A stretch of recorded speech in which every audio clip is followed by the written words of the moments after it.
நம்ம Ashwin sweets and ஸ்நாக்ஸை ஆஸ்திரேலியாவுக்கு export பண்றதுக்கு காண்டாக்ட் பண்ணுங்க 737337555163.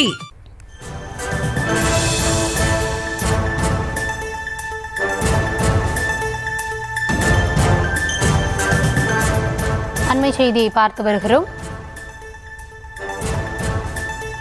முன்னாள் அமைச்சர் சி வி சண்முகம் குறித்து தொடர்ந்து அவதூறு பரப்பி வருவதாக புகார் எழுந்திருக்கிறது. அதிமுக மாவட்ட செயலாளர் பசுபதி உள்ளிட்டோர் மீது நடவடிக்கை எடுக்க கோரி புகார் வழங்கப்பட்டிருப்பதாகவும் கூறப்படுகிறது. இது தொடர்பான முழுமையான விவரங்களோடு செய்தியாளர் தாமோதரன் இணைந்திருக்கிறார். தாமோதரன், வணக்கம். என்ன விவரம்? வணக்கம் கௌதமி. தற்பொழுது விழுப்புரம் மாவட்ட காவல்துறை கண்காணிப்பாளர் அலுவலகத்தில் முன்னாள் அமைச்சர் சி வி சண்முகம் அவர்கள் வந்துள்ளார். அவர் இந்த புகார் மனு ஒன்றினை விழுப்புரம் மாவட்ட காவல்துறை கண்காணிப்பாளர் மதிவாணன் அவர்களிடம் இன்று காலை கொடுப்பதற்காக வந்துள்ளார். அவருடன் பல முக்கிய நிர்வாகிகள் பலர் வந்துள்ளனர்.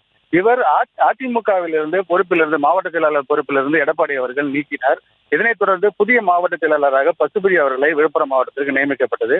இதிலிருந்து அவர் பல்வேறு இடங்களில் வல்லம், செஞ்சி உள்ளிட்ட திண்டிவனம் உள்ளிட்ட பல்வேறு பகுதிகளில் செயல் வீரர் கூட்டம் உள்ளிட்ட பல்வேறு கூட்டங்களை பசுபதி நடத்தினார். இந்த கூட்டத்திற்கு அவர்கள் சி வி சண்முகம் தரப்பு அவரது மயிலம் தொகுதியில் இந்த கூட்டத்தினை நடத்தினார். அப்பொழுது அவர் சி வி சண்முகம் தான் தொகுதியில் நடத்தப்படும் கூட்டத்திற்கு அவர் அழைப்பு கொடுக்கவில்லை என கூறி அவரது ஆதரவாளர்கள் அந்த கூட்டத்திற்கு சென்று பெரும் கலாட்டா செய்தனர். இந்நிலையில் அவர்கள் இருவருக்கும் இடையே கைகலப்பு, வாய்த்தகராறு உள்ளிட்ட பல்வேறு தகராறுகள் ஏற்பட்டது.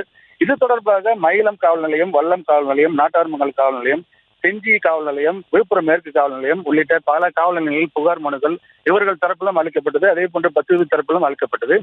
இவர்கள் சி வி சண்முகம் தரப்பில் அளிக்கப்பட்ட புகார் மீது எந்தவித நடவடிக்கையும் இதுவரை எடுக்கவில்லை என பலமுறை அவர்கள் புகார் பெற்று வந்தனர். இந்நிலையில் இன்றைய தினம் விழுப்புரம் மாவட்ட காவல்துறை கண்காணிப்பாளர் அலுவலகத்திற்கு சி வி சண்முகம் அவரது ஆதரவுடன் நேரே வந்து எஸ்பி அவர்களை சந்தித்து முறையிட்டு வருகிறார்.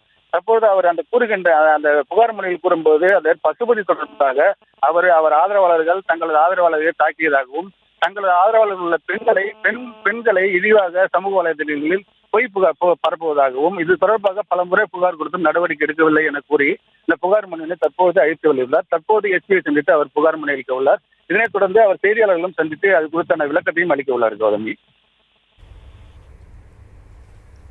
விவரங்களுக்கு நன்றி தாமோதரன். நம்ம அஸ்வின் ஸ்வீட்ஸ் அண்ட் ஸ்நாக்ஸை ஆஸ்திரேலியாவுக்கு எக்ஸ்போர்ட் பண்றதுக்கு காண்டாக்ட் பண்ணுங்க 7373755163.